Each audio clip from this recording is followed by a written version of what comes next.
ഇന്ന് ലോകത്തിലേക്ക് നാം നോക്കുമ്പോൾ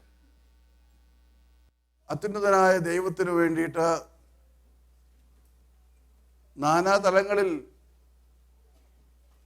പ്രവർത്തിക്കുന്ന ലക്ഷോപലക്ഷം പേരെ നമുക്ക് കാണുവാനായിട്ട് കഴിയും. എല്ലാവരും ദൈവത്തിൻ്റെ പ്രവർത്തകരായിട്ട് അനേകം കാര്യങ്ങളാണ് അവകാശപ്പെടുന്നത്. ആരെയും നമുക്ക് അക്കാര്യത്തിൽ മാറ്റി നിർത്തുവാൻ സാധ്യമല്ല. പ്രത്യേക വേഷവിധാനത്തോടെ പ്രവർത്തിക്കുന്നവരുണ്ട്, അധികാരത്തിൻ്റെ ദണ്ഡുകളുമായിട്ട് പ്രവർത്തിക്കുന്നവരുണ്ട്, വലിയ സാമ്രാജ്യങ്ങൾ കെട്ടിപ്പടുത്തുകൊണ്ട് പ്രവർത്തിക്കുന്നവരുണ്ട്. എല്ലാവരും ഈ ഭൂമിയിൽ ദൈവത്തിനു വേണ്ടി പ്രവർത്തിക്കുന്നു എന്ന് അവകാശപ്പെടുന്നവരാണ്.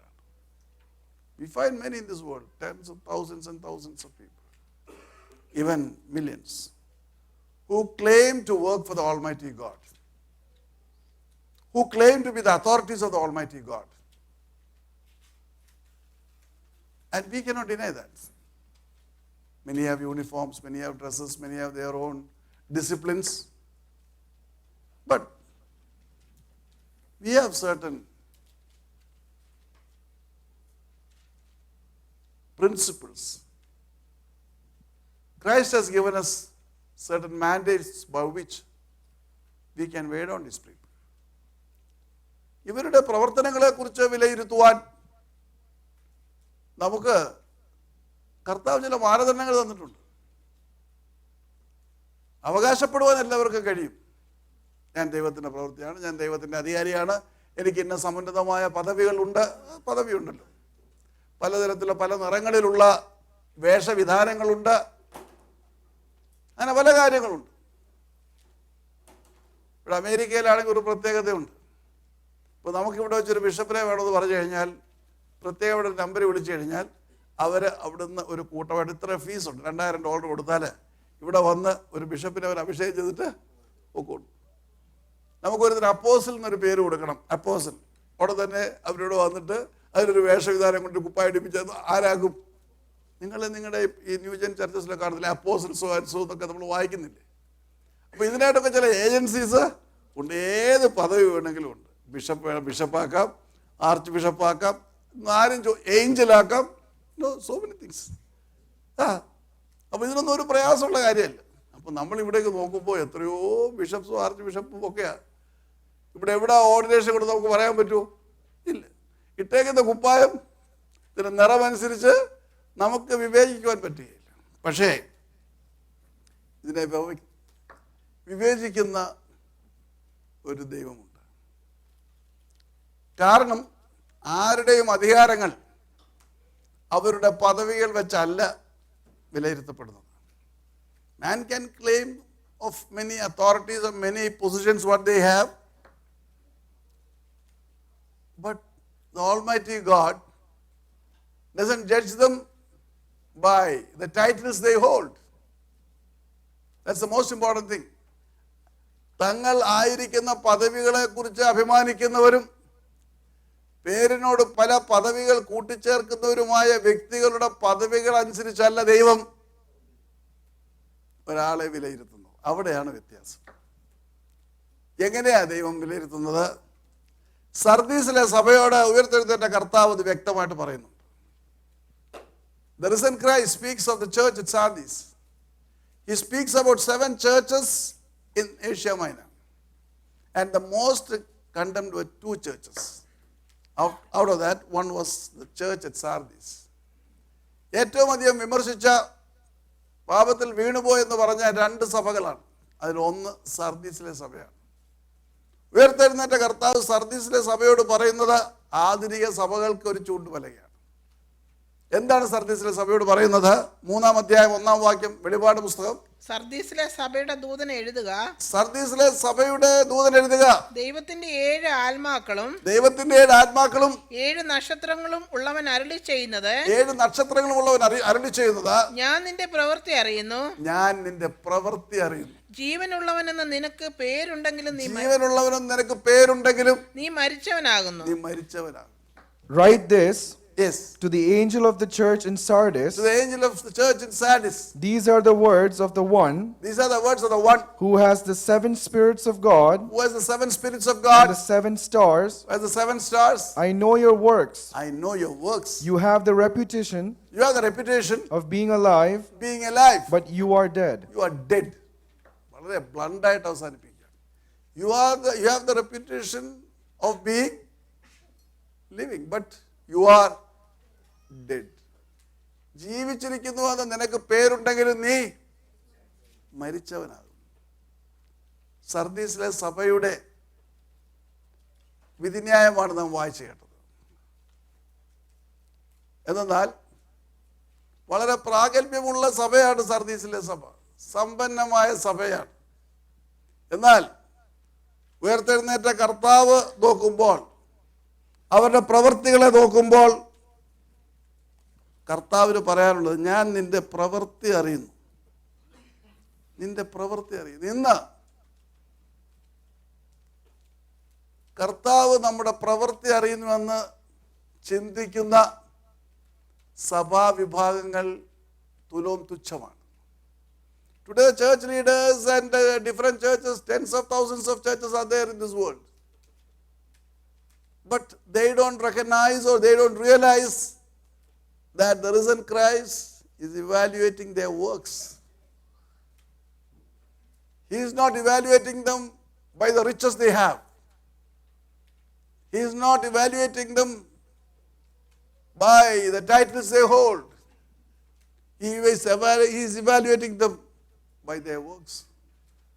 പേരിൻ്റെയോ പെരുമയുടെയോ സമ്പന്നതയുടെയോ അടിസ്ഥാനത്തിലല്ല കർത്താവ് അവരെ വിലയിരുത്തുന്നത്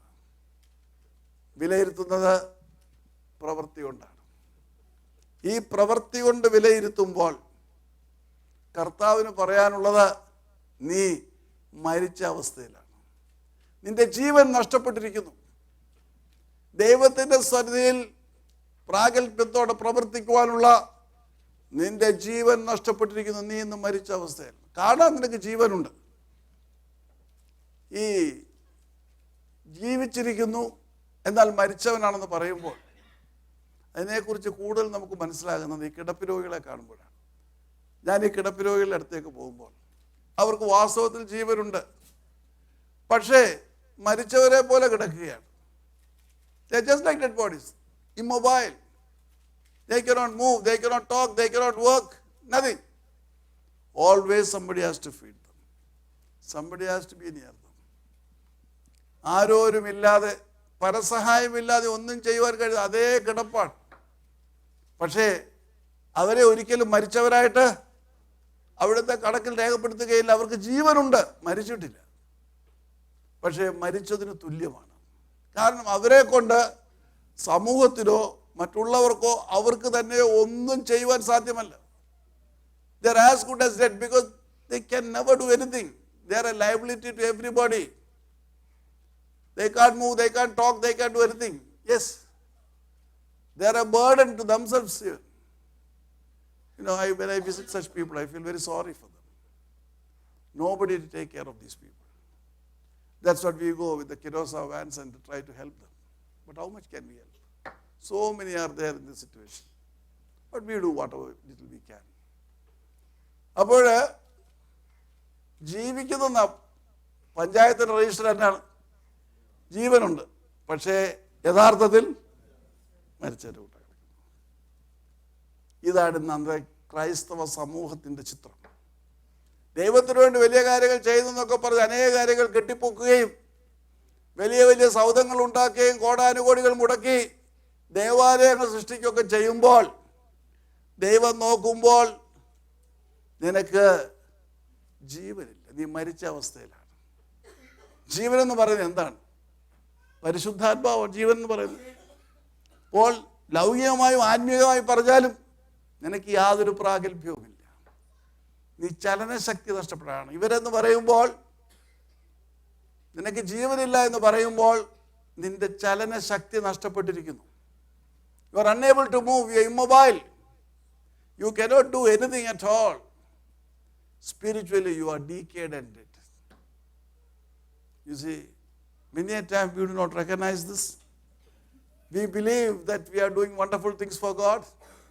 എല്ലാ ആഴ്ചയും പള്ളിയിൽ പോയി ആചരി വെച്ച് കഴിഞ്ഞാൽ, അല്ലെങ്കിൽ അങ്ങനെയുള്ള കർമാദികളൊക്കെ ചെയ്ത് കഴിഞ്ഞാൽ, പെരുന്നാളുകൾ ആഘോഷിച്ചു കഴിഞ്ഞാലൊക്കെ നമുക്ക് വളരെ പ്രാഗൽഭ്യം ഉണ്ടെന്നാണ്. കർത്താവ് പറയാണ്, നീ ജീവിക്കുന്നു, നിനക്ക് പേരുണ്ടെങ്കിലും നീ മരിച്ചവരാണ്. ആത്മീയമായ പ്രവൃത്തികൾ നിന്നിൽ ഉരുത്തിരിയുന്നില്ല. നാം 2 ദിനവൃത്താന്തം 16:9 വായിക്കുമ്പോൾ അവിടെ കാണുവാനായിട്ട് കഴിയും. 2 Chronicles chapter 16 verse 9. യഹോവയുടെ ദൃഷ്ടി യഹോവയുടെ ദൃഷ്ടി തന്നിൽ ഏകാഗ്രചിത്തന്മാരായിരിക്കുന്നവർക്ക് വേണ്ടി സ്വന്തം ശക്തി വെളിപ്പെടുത്തേണ്ടതിന് ഭൂമിയിൽ എല്ലായിടത്തും അങ്ങോട്ടും ഇങ്ങോട്ടും ചുറ്റി സഞ്ചരിക്കുന്നു. ഇതിൽ നീ ഭോഷത്വം പ്രവർത്തിച്ചിരിക്കുന്നു. ഇനിയും നിനക്ക് യുദ്ധങ്ങൾ ഉണ്ടാകും. For the eyes of the Lord run to and fro throughout the whole earth to show himself strong on behalf of those whose heart is loyal to him. For those whose hearts are loyal to him. In this you have done foolishly. Therefore, from now on, you shall have wars. Yes, this is what God is speaking to Asa, King Asa. ആസയോട് പറയാൻ, യഹോവയുടെ ദൃഷ്ടി ഭൂമിയിൽ അങ്ങോട്ടും ഇങ്ങോട്ടും തന്നിൽ ഏകാഗ്രത ചിത്തരായിരിക്കുന്നവർക്ക് വേണ്ടി പരതി നടക്കുകയാണ്. നമ്മൾ വിചാരിക്കും നമ്മളെ ശ്രദ്ധിക്കുന്നില്ല എന്ന്. അവൻ ഏകാഗ്രചിത്തതയോടെ യഹോവയെ അന്വേഷിക്കുന്നവരെ കാണുവാൻ തക്കതിരുവണ്ണം യഹോവയുടെ ദൃഷ്ടി ഇങ്ങനെ പരത്തുകയാണ്. അതുകൊണ്ടാണ് നമ്മുടെ പ്രവൃത്തി ദൈവം അറിയുന്നത്. അവൻ സൂക്ഷ്മതയോടെ തൻ്റെ ഭക്തന്മാരുടെ പ്രവൃത്തികൾ നോക്കും. തന്നിൽ ആശ്രയിക്കുന്നതെന്ന് അവകാശപ്പെടുന്നവരുടെ പ്രവൃത്തിയൊക്കെ അവൻ നോക്കിക്കൊണ്ടിരിക്കുകയാണ്. ആസാരാജോട് പറയാണ്, നീ ഇതിൽ അതേ ഭോഷത്വം പ്രവർത്തിച്ചിരിക്കുന്നു. കാരണം അവൻ ശത്രുരാജ്യങ്ങൾ ആക്രമിക്കുവാൻ വന്നപ്പോൾ, ആരാം രാജാവ് ആക്രമിക്കുവാൻ വന്നപ്പോൾ ആ രാജാവിനെയാണ് ആശ്രയിച്ചത്. എന്നാൽ അവൻ്റെ ബാല്യത്തിൽ അവനെ തകർത്ത് കളയുവാനായിട്ട് എത്യോപ്യൻ സൈന്യം വന്നപ്പോൾ യഹോവയോട് നിലവിളിച്ചു. യഹോവ അവന് വേണ്ടി ഇറങ്ങി ആ എത്യോപ്യൻ സൈന്യത്തെ മുഴുവൻ തകർത്ത് തരിപ്പണമാക്കി കളഞ്ഞു. എന്നാൽ അവൻ ബലവാനായി കഴിഞ്ഞപ്പോൾ, അവൻ രാജാവായി അവൻ വിരാജിക്കുമ്പോൾ, അവൻ്റെ നേരെ വന്ന ആ ആരാമ്യ സൈന്യത്തിന് അവൻ ഉടമ്പടി ഉണ്ടാക്കി. ആരാമ്യ സൈന്യം അങ്ങനെ അവനിൽ നിന്ന് രക്ഷപ്പെടുകയാണ്. അവൻ ദൈവത്തെ വിളിച്ചില്ല. അവനെ ചെറുപ്പകാലത്ത് രക്ഷിച്ച ദൈവത്തെ അവൻ അന്വേഷിച്ചില്ല. അപ്പോഴാണ് ദൈവം പറയുന്നത്, ദൈവത്തിൻ്റെ ദൃഷ്ടി ഭൂമിയിൽ പരതടക്കുകയാണ്. തന്നിൽ ഏകാഗ്രചിത്തതയോടെ പ്രവർത്തിക്കുന്നവർക്ക് വേണ്ടി അവൻ പ്രവർത്തിക്കുകയാണ്. ഈ കാര്യത്തിൽ ഭോഷത്വം പ്രവർത്തിച്ചിരിക്കുന്നു. എൻ്റെയും നിങ്ങളുടെയും ഓരോ നിമിഷത്തിലെ ജീവിതവും ദൈവത്തിൻ്റെ ദൃഷ്ടിമേലുണ്ട്. നമ്മൾ വിചാരിക്കും ദൈവം ഇതൊന്നും അറിയുന്നില്ല. എന്നാൽ നമ്മുടെ പ്രവർത്തികൾ ദൈവം വിലയിരുത്തുകയാണ്. നമ്മൾ ചെയ്യുന്നതൊക്കെയും സൂക്ഷ്മതയോടെ പരിശോധിക്കുന്ന ദൈവമാണ് നമ്മുടെ ദൈവം. തൻ്റെ ഭക്തന്മാരെ അവൻ വളരെ സൂക്ഷ്മതയോടെ പരിശോധിക്കും. ഭൂമിയിലുള്ള എല്ലാവരെയും അവൻ പരിശോധിക്കും. അവൻ്റെ ദൃഷ്ടി തന്നിൽ ഏകാഗ്രതന്മാരായവരെ അന്വേഷിച്ച് നടക്കുകയാണ്. Many a time you don't realize this. അപ്രകാരം ദൈവത്തിൻ്റെ ദൃഷ്ടിയിൽ നിന്ന് രക്ഷപ്പെടാമെന്ന് രക്ഷപ്പെട്ടു എന്ന് വിചാരിച്ച ഒരു വ്യക്തിയായിരുന്നു ദാവീദ്. എന്താ സംഭവിച്ചത്? അവൻ ദൈവത്താൽ തിരഞ്ഞെടുക്കപ്പെട്ടവനായിരുന്നു. അവൻ്റെ ഹൃദയത്തിൻ്റെതായിട്ടുള്ള മനോഹാരിത ദൈവം കണ്ടാണ് അവനെ ഇസ്രായേലിൻ്റെ രാജാവായിട്ട് തിരഞ്ഞെടുത്തത്. മനുഷ്യൻ കണ്ണിന് കാണുന്നത് നോക്കുന്നു, ദൈവമോ ഹൃദയത്തെ നോക്കും. ആ ഹൃദയത്തെ നോക്കുന്ന ദൈവം അവൻ്റെ ഹൃദയത്തിൻ്റെ പരമാർത്ഥതയും സത്യസന്ധതയും വിശുദ്ധിയും കണ്ടാണ് അവനെ ഇസ്രായേലിൻ്റെ രാജാവായിട്ട് അഭിഷേകം ചെയ്യുന്നത്. അവൻ വിശ്വസ്തനായി അവൻ രാജാവായി വിരാജിക്കുമ്പോൾ അവൻ്റെ സൈന്യം രാമയിൽ യുദ്ധത്തിന് പോയി, രാജാവ് പോയില്ല. അവൻ തൻ്റെ രാജധാനിയിൽ ഉലാവുമ്പോൾ തൊട്ടടുത്ത വീട്ടിൽ ഒരു സ്ത്രീ കുളിക്കുന്നത് കണ്ടു. അന്വേഷിച്ചു, അവളെ വിളിച്ചു വരുത്തി. തൻ്റെ പടയാളിയായ ഊരിയാവിൻ്റെ ഭാര്യയാണെന്ന് മനസ്സിലാക്കി അവളുമായിട്ട് പാപം ചെയ്തു. അവൾ ഗർഭിണിയായി. അതിൽ നിന്ന് രക്ഷപ്പെടുവാൻ അവൻ ഊരിയാവിനെ പടക്കളത്തിൽ നിന്ന് വരുത്തി. എന്നിട്ട് പറഞ്ഞു, നീ പോയി നിന്റെ വീട്ടിൽ പോയി നിന്റെ ഭാര്യയുമായിട്ട് പാർക്കുക. അപ്പോൾ ഊരിയാവ് പറയുകയാണില്ല, എൻ്റെ യജമാനൻ്റെ സൈന്യം അവിടെ പടപൊരുതുമ്പോൾ ഞാൻ ഒരിക്കലും എൻ്റെ ഭാര്യയോടുകൂടി പോയി സഹിക്കുകയില്ല. ആ രാത്രിയിൽ അവൻ ദാവീദിൻ്റെ രാജധാനിയിൽ കിടന്നുറങ്ങുകയാണ്. അടുത്ത ദിവസം വീണ്ടും ദാവീദ് അവനെ മദ്യപിപ്പിച്ചു. എന്നിട്ട് പറഞ്ഞു പോകാൻ. പക്ഷേ രാവിലെ നോക്കുമ്പോൾ അവൻ വീണ്ടും രാജധാനിയിലാണ് കിടന്നു. അവൻ്റെ ഭാര്യയുടെ അടുത്ത് പോയില്ല. ശരി, അപ്പോൾ നീ ഇനി യുദ്ധക്കളത്തിലേക്ക് പോയിക്കൊള്ളുക. ഈ എഴുത്ത് യോവാബിന് കൊടുക്കുക. Just give this letter the commander in chief job. പോയി എന്താ എഴുതിയിരിക്കുന്നത്? പട ഏറ്റവും കഠിനമായിരിക്കുന്നത് ഇവിടെ നിർത്തിയിട്ട് അവൻ വെട്ടേറ്റു മരിക്കത്തക്കവണ്ണം അവരെ വിട്ടിട്ട് മാറിക്കൊള്ളണം. തനിക്ക് വേണ്ടിയിട്ട് ജീവൻ കൊടുക്കുവാൻ തയ്യാറായ യുദ്ധമുന്നണിയിലേക്ക് പോയ മനുഷ്യൻ, അവനെ ചതിയിൽ ദാവീദ് കൊല്ലുകയാണ്. യുദ്ധം ഏറ്റവും കഠിനമായിരിക്കുന്നത് അവനെ മുന്നിലോട്ട് അയച്ചു നിർത്തി.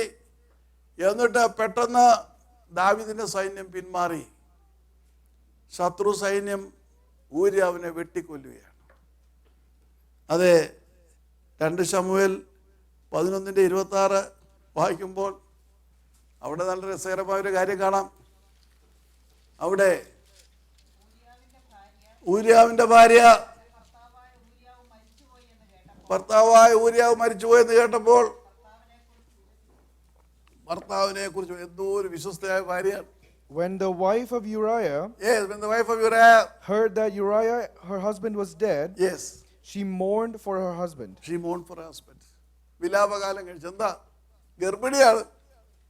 ദാവീദിന്റെ കുഞ്ഞിന്റെ അമ്മയാണ്. പക്ഷെ എന്തോ ഭർത്താവ് ഊരിയാവ് മരിച്ചത് കഴിഞ്ഞപ്പോൾ ഒരു വലിയ വിലാപമൊക്കെ കഴിച്ചു. വിലാപകാലം കഴിഞ്ഞപ്പോൾ ദാവീദ് അവളെ വിവാഹം ചെയ്തു. ഇതെല്ലാം ഭംഗിയായിട്ട് നടക്കുന്ന കാര്യങ്ങളാണ്. ദാവീദ് ദൈവത്തിൻ്റെ പ്രതിനിധിയാണ്. ദേവാലയത്തിലെ ശുശ്രൂഷകൾ മുഴുവനും നേതൃത്വം കൊടുക്കുന്ന ദാവീദാണ്. അവിടുത്തെ സംഗീതക്കാരെ നിയമിച്ച് ദൈവത്തിന് അതേ സംഗീതം പാടുന്നത്, ആരാധന നടത്തുന്നതൊക്കെ ദാവീദിന്റെ വലിയ ചുമതലയാണ്. അപ്പോൾ ദാവീദിന് ഒരു കുറ്റവും ലോകത്തിന് കാണുവാൻ കഴിയുന്നില്ല. മാസങ്ങൾ മുൻപോട്ട് പോയി. ഭക്തനായ ദാവീദ് അങ്ങനെ മുൻപോട്ട് പോകുമ്പോൾ അവിടെ ബത്ശേബ കുഞ്ഞിനെ പ്രസവിക്കുകയാണ്, ഒരു മകനെ പ്രസവിച്ചു. അത് കഴിഞ്ഞപ്പോൾ യഹോയാം ദൈവം തൻ്റെ പ്രവാചകനായ നാഥാനെ അവിടേക്ക് അയക്കുകയാണ്. നാഥാൻ വന്നു. ദാവീദ് നാഥാനെ സ്വീകരിച്ചു. ഞാൻ കാര്യമെല്ലാം പറഞ്ഞു. പ്രത്യേകം വന്ന കാര്യം ഇതാണ്. ഒരു പട്ടണത്തിലൊരു ധനികനും ഒരു ദരിദ്രനും ഉണ്ടായിരുന്നു. ധനികന് ഒരുപാട് ആളുകളുണ്ടായിരുന്നു. ദരിദ്രനായ മനുഷ്യന് ഒരു പെണ്ണാട്ടിൻകുട്ടി, തൻ്റെ മോളെ പോലെ സ്നേഹിച്ച ഒരു ആട്ടിൻകുട്ടി. എന്താ സംഭവിച്ചത്? ധനികൻ്റെ വീട്ടിൽ വിരുന്നുകാർ വന്നപ്പോൾ അവൻ ഈ ദരിദ്രൻ്റെ താൻ മോളെ പോലെ കരുതിയ ആ പെണ്ണാട്ടിൻകുട്ടിയെ അതിനെ പാചകം ചെയ്ത് അവർക്ക് കൊടുത്തു. ദാവീദിൻ്റെ നീതിബോധം ഉണർത്തെഴുന്നേറ്റു, സടകുടഞ്ഞെഴുന്നേറ്റു. ആരാണവൻ? അവൻ മരണയോഗ്യനാണ്. ഇപ്രകാരം ഒരു നീചകൃത്യം നടത്തിയവൻ മരണയോഗ്യനാണ്. അപ്പോൾ നാഥാൻ പറയുകയാണ്, thou art the man. ആ മനുഷ്യൻ, നിന്റെ പ്രവൃത്തി ദൈവം അറിയുന്നു. നാഥാൻ പ്രവാചകന്റെ മുൻപിൽ ഭക്തനായിട്ടാണ് അവൻ അഭിനയിക്കുന്നത്. നീതിക്ക് വേണ്ടി വാദിക്കുന്ന ഇസ്രായേലിന്റെ രാജാവാണ് ദാവീദ്, ന്യായാധിപതിയാണ്.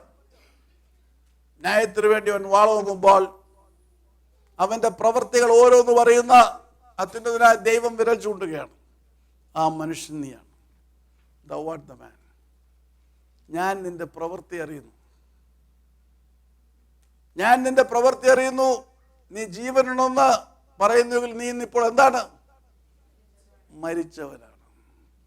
ആത്മീയമായി അവൻ മരിച്ചുകൊണ്ടിരിക്കുകയാണ്. എൻ്റെ നിങ്ങളുടെ ആത്മീയ ജീവിതത്തിൽ നമ്മൾ ഇന്ന് എന്താവസ്ഥയിലാണെന്ന് പരിശോധിക്കണം. നാം അനേകമായ പാപത്തിൻ്റെതായിട്ടുള്ള പെരുവഴിയിലൂടെ പോകുമ്പോൾ, ദൈവം മൗനമായിരിക്കുമ്പോൾ നാം വിചാരിക്കുന്നത് നാം ജീവനുള്ളവരാണ്. എന്നാൽ ദൈവത്തിൻ്റെ ദൃഷ്ടിയിൽ എന്താണ്? മഹാരാജാവായ നീതിമാൻ എന്ന് അവകാശപ്പെടുന്ന ഇസ്രായേലിൻ്റെ ന്യായാധിപനായ രാജാവായ ദാവീദ് തൻ്റെ എല്ലാ പ്രവർത്തനങ്ങളും നിഗൂഢമാക്കി വെച്ചുകൊണ്ട് പ്രവർത്തിച്ച ദാവീദ് ദൈവത്തിൻ്റെ സന്നിധിയിൽ അവൻ കുറ്റവാളിയായിട്ട് തീരുകയാണ്. ജീവനുണ്ടെന്ന് അവൻ അവകാശപ്പെടുമ്പോൾ അവൻ മരിച്ചവനാണ്. നീ മരിച്ചുകൊണ്ടിരിക്കുകയാണ്. കർത്താവിൽ പ്രിയ സഹോദരങ്ങളെ, പലപ്പോഴും എൻ്റെ നിങ്ങളുടെ ആത്മീയ ജീവിതത്തിൽ നമ്മളെ തന്നെ തിരുത്തുവാൻ കഴിയാത്തതിൻ്റെ കാരണം ഈ ന്യായീകരണങ്ങളാണ്. നമുക്കൊരുപാട് ന്യായീകരണങ്ങളുണ്ട്. പക്ഷേ നമ്മളെ ശോധന ചെയ്യുന്ന ഒരു ദൈവം നമ്മുടെ മുന്നിലുണ്ടെന്ന് മറക്കരുത്. ഞാൻ നേരത്തെ പറഞ്ഞിരുന്നുവല്ലോ, എന്തെല്ലാം കാര്യങ്ങൾ, എന്തെല്ലാം മ്ലേച്ഛകരമായ കാര്യമാണ് കേരളത്തിലെ ക്രൈസ്തവ സമൂഹത്തിൽ നടക്കുന്നത്. ദൈവത്തിന് വിവരവാദമായ ക്രിസ്തീയ സാക്ഷ്യം നഷ്ടപ്പെടുത്തുന്നതായി എന്തെല്ലാം കലഹങ്ങളും കോലാഹലങ്ങളുമാണ് നടക്കുന്നത്. പക്ഷേ അവരെല്ലാം വിചാരിക്കുന്നത് ദൈവം ഈ കാര്യങ്ങളൊക്കെ അംഗീകരിച്ചു കൊടുത്തിരിക്കുകയാണ്. ദൈവത്തിൻ്റെ പ്രതികരണമില്ല എന്നാണ്. പക്ഷേ ദൈവം പ്രതികരിക്കും, ഒരു സംശയവും ആ കാര്യത്തിൽ വേണ്ട. ദൈവത്തിന് തൻ്റെ സ്വഭാവത്തിനെതിരെ പ്രവർത്തിക്കുന്ന ഓരോരുത്തരെ കുറിച്ചും വ്യക്തമായ ധാരണയുണ്ട്. കാരണം അവൻ്റെ ദൃഷ്ടി നോക്കിക്കൊണ്ടിരിക്കുകയാണ്. തൻ്റെ ഭക്തന്മാരെ അവൻ സൂക്ഷിക്കുന്നുണ്ട്. തൻ്റെ ശുശ്രൂഷ അവൻ നോക്കുന്നുണ്ട്. പക്ഷേ ഇന്ന് അനേകരുടെ വിചാരം അവർ ജീവനുള്ളവരെന്നാണ്. സമൂഹത്തിൻ്റെ മധ്യ ജീവനുണ്ടാവും തീർച്ചയായിട്ടും. വലിയ വലിയ സ്ഥാനമാനങ്ങൾ, ആർഭാടങ്ങളായിട്ടുള്ള ആരാധനകൾ, വലിയ പെരുന്നാളുകൾ, ആഘോഷങ്ങൾ എന്ന് വേണ്ട എല്ലാം ആഘോഷമാണ്, വലിയ വലിയ ആഘോഷങ്ങൾ. പക്ഷേ ദൈവത്തിൻ്റെ സന്നിധിയിലേക്ക് ദൈവം നോക്കുമ്പോൾ നീ മരിച്ചുകൊണ്ടിരിക്കുന്ന വ്യക്തിയാണ്. നിന്നിൽ ദൈവത്തിൻ്റെ ആത്മാവ് ഇല്ല, നീ മരിച്ചുകൊണ്ടിരിക്കുകയാണ്. നീ ജീവനുണ്ടെന്ന് നീ അവകാശപ്പെടുന്നു, പക്ഷെ ദൈവം പറയുന്നില്ല, നീ മരിച്ചുകൊണ്ടിരിക്കുകയാണ്. വിശുദ്ധ മത്തായിയുടെ സുവിശേഷം 23:27 വായിക്കുമ്പോൾ അവിടെ കാണുവാൻ കഴിയും. How terrible it will be for you, teachers of the law and Pharisees, hypocrites! You are like whitewashed tombs. Which look beautiful on the outside. But on the inside. Are full of bones. Of the dead. And everything unclean. കപടഭക്തിക്കാരായ ശാസ്ത്രിമാരും പരീശന്മാരുമേ, നിങ്ങൾക്ക് ഹാ കഷ്ടം. വെള്ള തേച്ച ശവക്കല്ലറകളോട് നിങ്ങൾ സമമാകുന്നു. അവ പുറമേ മനോഹരമായി കാണുന്നുവെങ്കിലും അവയുടെ ഉള്ളിൽ ചത്തവരുടെ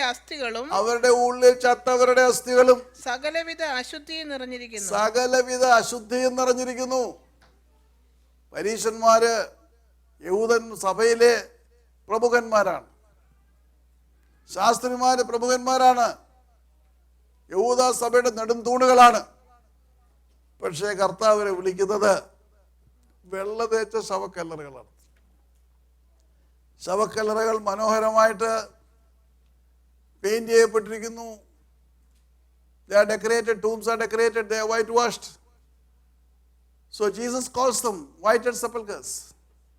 എന്നാൽ അത് തുറന്നാൽ അതിനകത്ത് എന്താ കിടക്കുന്നത്?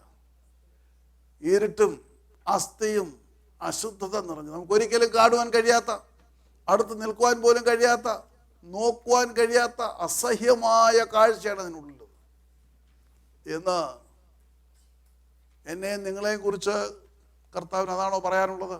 പരിശോധിച്ച് നോക്കണം. ഞാൻ നിന്റെ പ്രവൃത്തി അറിയുന്നു. നീ എന്താ പ്രവർത്തിച്ചിരിക്കുന്നത്? ഞാൻ നിനക്ക് അനേക അവസരങ്ങൾ തന്നു. അതേ, ഒരു വർഷം പോയിട്ട് പുതിയ വർഷത്തിലേക്ക് നീ വന്നിരിക്കുകയാണ്. 2019 നീ എന്താണ് പ്രവർത്തിച്ചത്? നിന്റെ പ്രായത്തിനൊത്തവണ്ണം ഈ ദിവസം വരെ നീ എന്താണ് ദൈവത്തിന് വേണ്ടി പ്രവർത്തിച്ചിരിക്കുന്നത്? മറുപടി നൽകിയേ മതിയാവും. നീ ജീവനുണ്ടെന്നും പറഞ്ഞ് ഇവിടെ വന്നിരിക്കുകയാണ്? ഇല്ല, നീ മരിച്ചുകൊണ്ടിരിക്കുകയാണ്. മരിച്ചുകൊണ്ടിരിക്കുന്ന വ്യക്തി എപ്പോഴാണ് മരിക്കുന്നത് പറയാൻ പറ്റത്തില്ല. ഏത് നിമിഷവും മരണം സംഭവിക്കാം. Any time you would be dead. You are dying actually. There is no life in you because your works are never justified before God. You walk in sin. You do things which are displeasing to God. They are not pleasing to God. നീ നിന്റെ പ്രവൃത്തികളൊക്കെ ദൈവത്തിന് അസഹ്യമായിരിക്കുന്നു. പക്ഷെ നിനക്ക് ഭൂമിയിൽ സ്ഥാനമുണ്ട്, മാനമുണ്ട്, നീ വലിയ ആളാണ്, എല്ലാവരും നിന്നെ ബഹുമാനിക്കുന്നു, ആദരിക്കുന്നു, നിനക്ക് മനോഹരമായ വേഷവിധാനങ്ങളുണ്ട്. പക്ഷെ ദൈവം സ്വർഗത്തിൽ നിന്ന് നോക്കുമ്പോൾ നീ വെറും ജീവനില്ലാത്ത ഒരു മാംസപിണ്ഡമാണ്. നിനക്ക് ജീവനില്ല. മനുഷ്യ ശരീരത്തിൽ നിന്ന് ദൈവം വിട്ടുപിരിഞ്ഞാൽ പിന്നെ ആരാ നോക്കുന്നത്? എത്ര പ്രിയപ്പെട്ടവരാണെന്ന് പറഞ്ഞാലും മരിച്ചു കഴിഞ്ഞാൽ പിന്നെ വെച്ചുകൊണ്ടിരിക്കുകയല്ല, അടക്കിയേ മതിയാകത്തുള്ളൂ. ഇന്ന് കർത്താവ് അനേകരെ നോക്കുമ്പോൾ അവർക്ക് പ്രവൃത്തികളില്ല. പ്രസംഗങ്ങളുണ്ട്, വലിയ വലിയ പ്രസംഗങ്ങളാണ്. Mighty words are there, but no mighty works. What Jesus wants is mighty works more than mighty words. Words are shallow and hollow.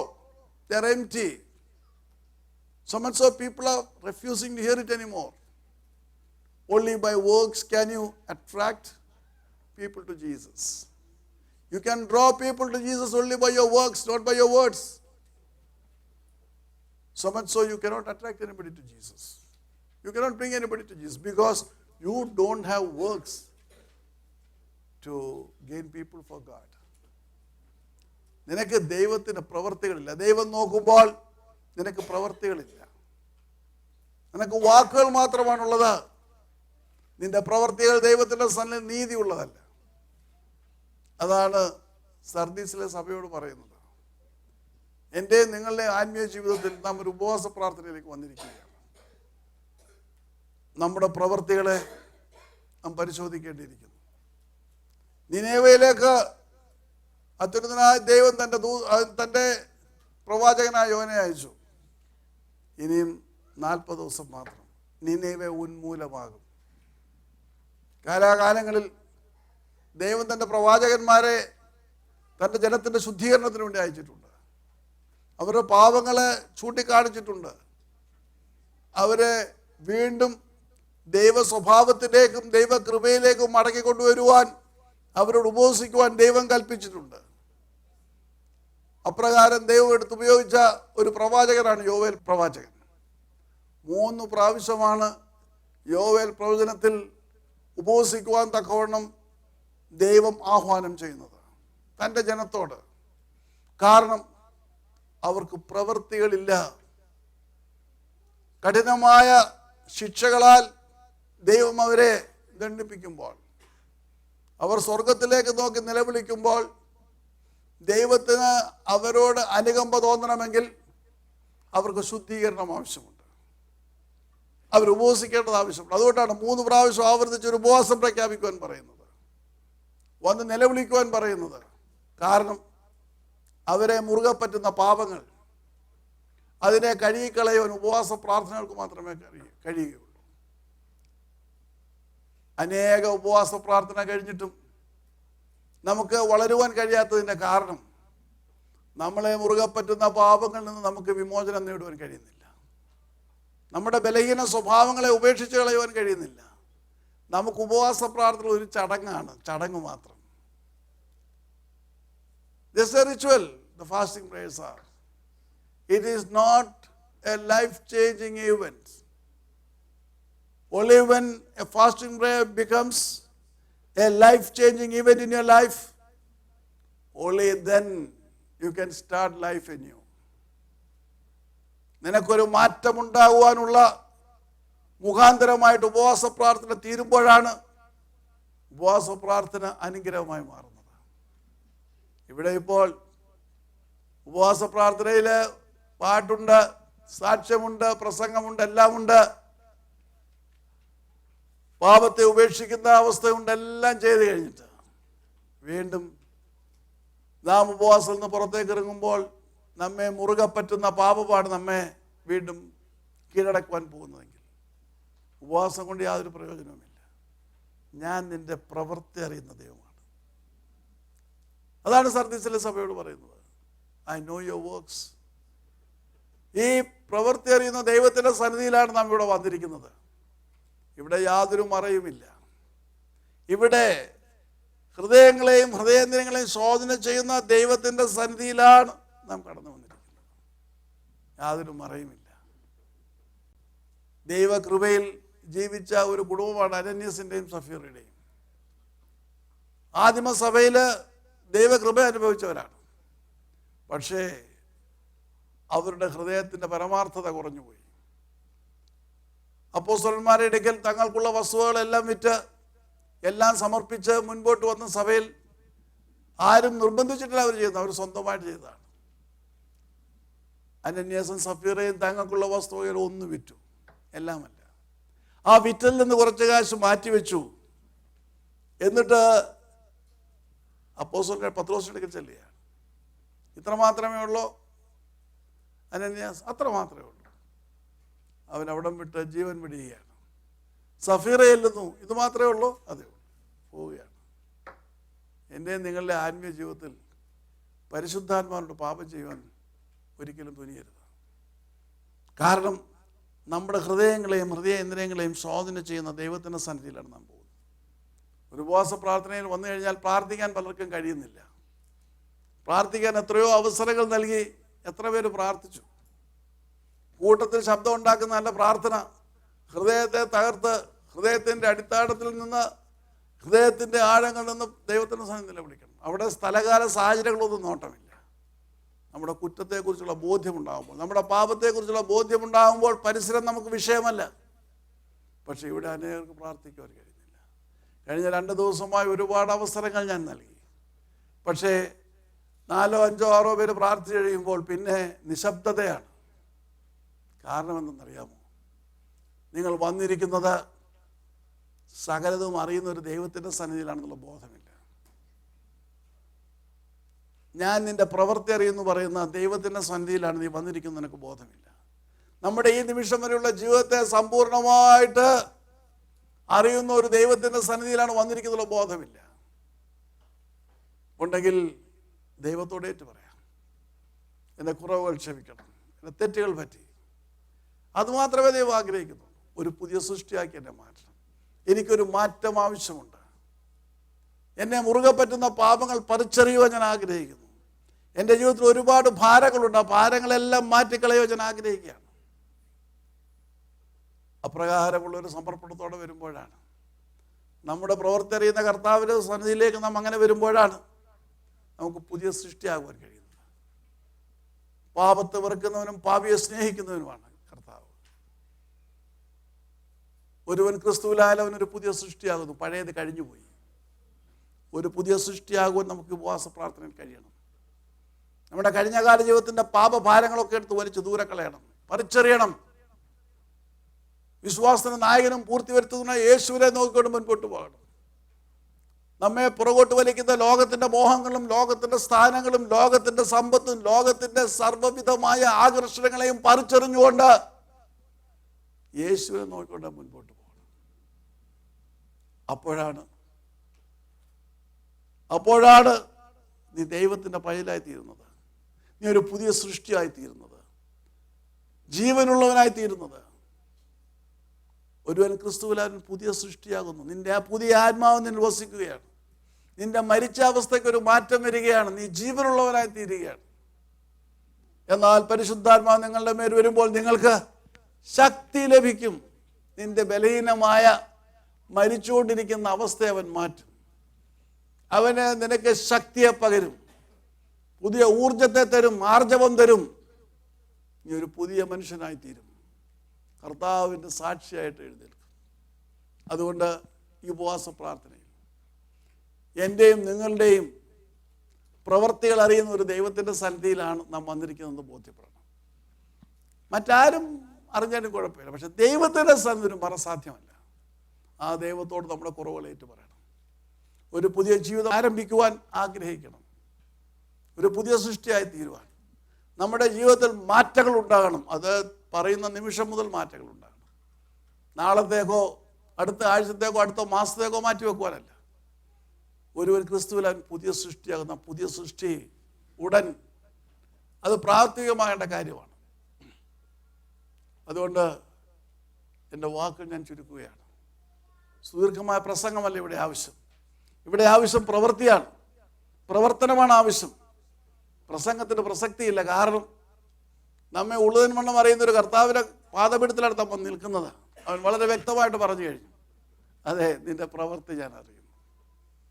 പ്രവൃത്തി അവൻ അറിയുന്ന കർത്താവാണ്. ആ പ്രവൃത്തി അറിയുന്നതിൻ്റെ പാദപീഠത്തിലാണ് നാം വന്നിരിക്കുന്നത്. അതുകൊണ്ട് നമ്മുടെ പ്രവൃത്തികൾ കർത്താവിന് ഏറ്റുപറഞ്ഞ പുതിയ സൃഷ്ടികളായി മാറ്റത്തിൻ്റെ ഒരു പുതിയ തുടക്കവുമായിട്ട് നമുക്ക് നാളെ ഇവിടെ കടന്നു വരാം. പരിശുദ്ധാത്മാവിൻ്റെ പുതിയ ശക്തി പ്രാപിച്ചുകൊണ്ട് കർത്താവിൻ്റെ സന്നിധിയിൽ പ്രാഗൽഭ്യത്തോടെ നമുക്ക് മുന്നോട്ട് ഇറങ്ങാം. അതാണ് അഭികാമ്യമായിട്ടുള്ളത്.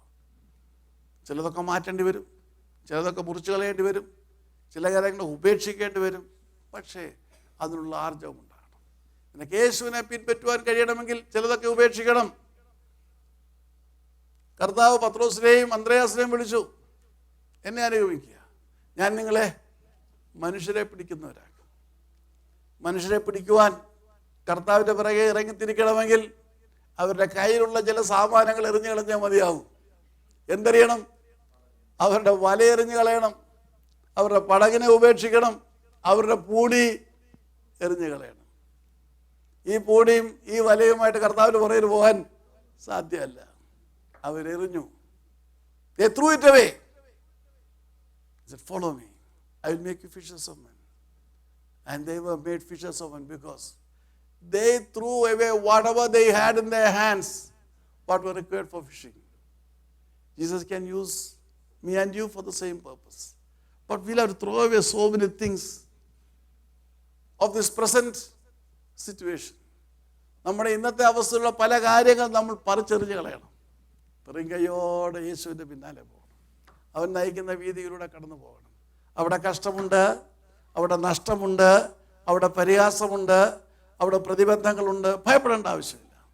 ഒരുപക്ഷെ ഭർത്താവിന് നിന്നെ മനസ്സിലാക്കുവാൻ കഴിഞ്ഞില്ല, നിന്റെ വീട്ടുകാർക്ക് നിന്നെ മനസ്സിലാക്കുവാൻ കഴിഞ്ഞില്ലായിരിക്കാം, സുഹൃത്തുക്കൾക്ക് നിന്നെ മനസ്സിലാക്കുവാൻ കഴിയുകയില്ല.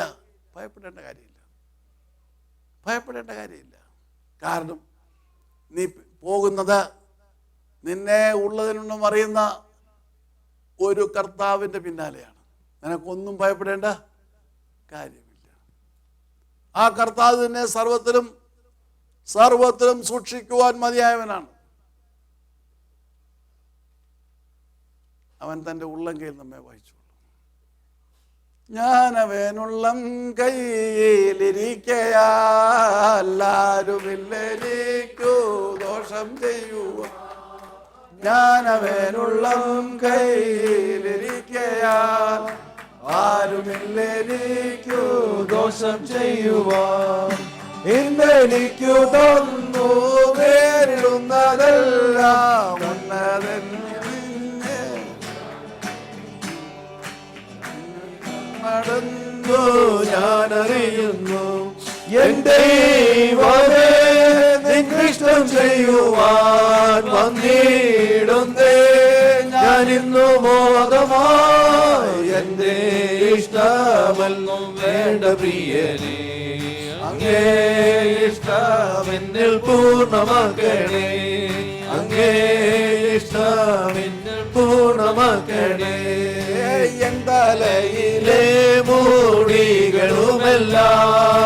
നിർണയമവന് നീ അറിയുന്നു. എന്തലയിലെ മൂടികളുമെല്ലാം നിർണയമവന് നീ അറിയുന്നു.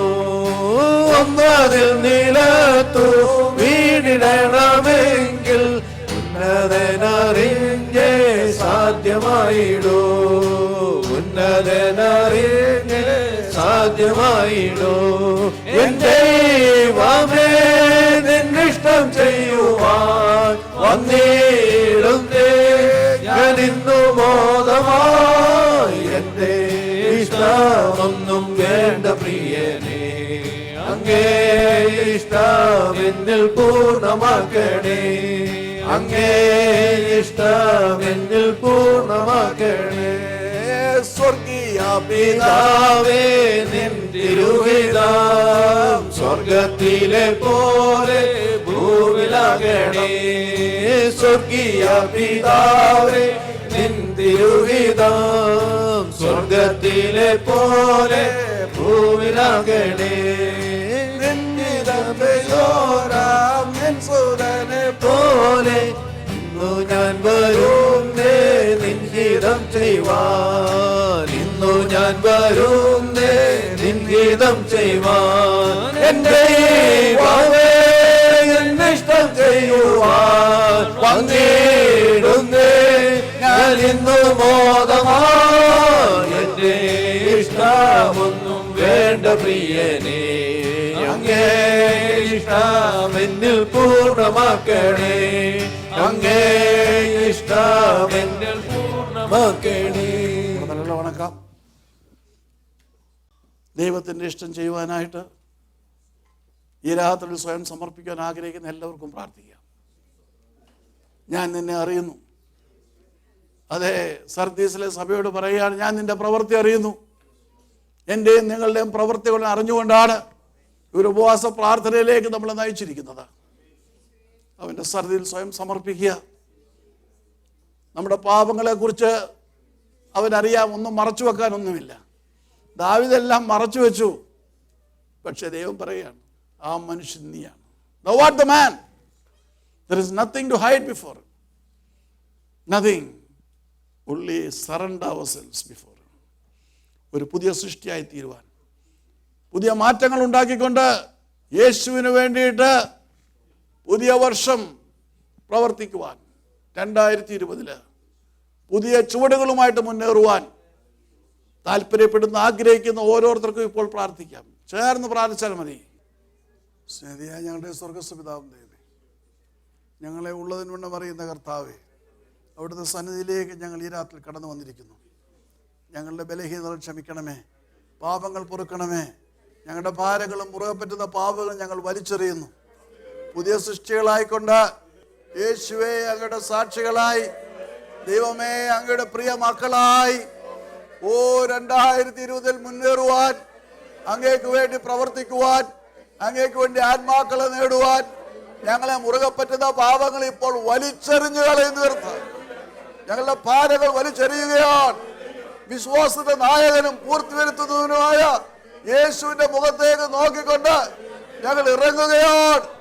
നിന്റെ സന്നിധിയിൽ സമർപ്പിച്ചിരിക്കുന്ന ഓരോരുത്തരെയും ഇപ്പോൾ ശുദ്ധീകരിക്കണമെന്ന് പ്രാർത്ഥിക്കുന്നു. കാൽവരിയിൽ അങ്ങ് ചീന്തിയ പുണ്യാഹരക്തത്താൽ ഹല്ലേലൂയ കർത്താവേ, നിന്റെ സന്നിധിയിൽ സമർപ്പിച്ചിരിക്കുന്ന ഒരു പുതിയ ജീവിതം ആരംഭിക്കുവാൻ കഴിഞ്ഞ കാലത്തിലെ തെറ്റുകളെ മാറ്റിക്കളഞ്ഞുകൊണ്ട്, അതേ കഴിഞ്ഞ കാലത്തെ തെറ്റുകളെ പൊളിച്ചു കളഞ്ഞുകൊണ്ട്, അതേ പാപങ്ങളെ ഉപേക്ഷിച്ചുകൊണ്ട്, മുറുകെ പറ്റുന്ന പാപങ്ങൾ പറിച്ചു കളഞ്ഞുകൊണ്ട്, അതേ കർത്താവേ ആകുലങ്ങളും വേദനകളും ഭാരങ്ങൾ മാറ്റിക്കൊണ്ട് നിന്റെ സന്നിധിയിലേക്ക് കടന്നു വന്നിരിക്കുന്ന ഓരോരുത്തരെയും സമർപ്പിച്ചിരിക്കുന്ന ഓരോരുത്തരെയും യേശുവേ നിന്റെ രക്തത്താൽ ഇപ്പോൾ മുദ്രയിടുന്നു. ശുദ്ധീകരിക്കണമേ കർത്താവേ, നിന്റെ പരിശുദ്ധാത്മാവിനെ നിറച്ച പുതിയ കൃപകളോടെ, പുതിയ ശക്തിയോടെ, പുതിയ ദർശനത്തോടെ, പുതിയ ലക്ഷ്യത്തോടെ നിനക്ക് വേണ്ടി പ്രവർത്തിക്കുവാൻ ഈ ത്രിദിന ഉപവാസ പ്രാർത്ഥനയിൽ അവിടുന്ന് സഹായിക്കണമെന്ന് അവിടുത്തെ സ്നേഹത്തോട് പ്രാർത്ഥിക്കും. നിന്റെ നാമം മാത്രം മഹത്വപ്പെടട്ടെ. നിന്റെ കൃപയാൽ ഞങ്ങളെ സൂക്ഷിക്കണം. ഈ രാത്രി ഞങ്ങൾ പിരിയട്ടെ. പിരിയാത്തവരാൻ നീ കൂടെ ഇരിക്കണം. പുതിയ തീരുമാനങ്ങൾ എടുത്തുകൊണ്ട് നിനക്ക് വേണ്ടി എങ്ങനെ പ്രവർത്തിക്കണമെന്ന് ചിന്തിച്ചുകൊണ്ട് അവയുമായി നാളെ കടന്നു വന്ന് നിന്റെ അനുഗ്രഹങ്ങൾ പ്രാപിച്ച് പുതിയ സൃഷ്ടികളായി മുന്നേറുവാൻ തക്കതുണ്ട്. ഈ ഉപവാസ ശുശ്രൂഷയിൽ ലോകത്തിൻ്റെ വിവിധ രാജ്യങ്ങളിൽ പങ്കെടുത്തുകൊണ്ടിരിക്കുന്ന എല്ലാവരെയും നീ സഹായിക്കണം. നിന്റെ തിരുനാമം മഹത്വപ്പെടുവാനിടയാക്കണം. കൃപയാൽ ഞങ്ങളെ പരിപാലിക്കണമെന്ന് യേശുനാമത്തിൽ അപേക്ഷിക്കുന്നു. കൃപയോടെ കേൾക്കുമാറാകണമേ.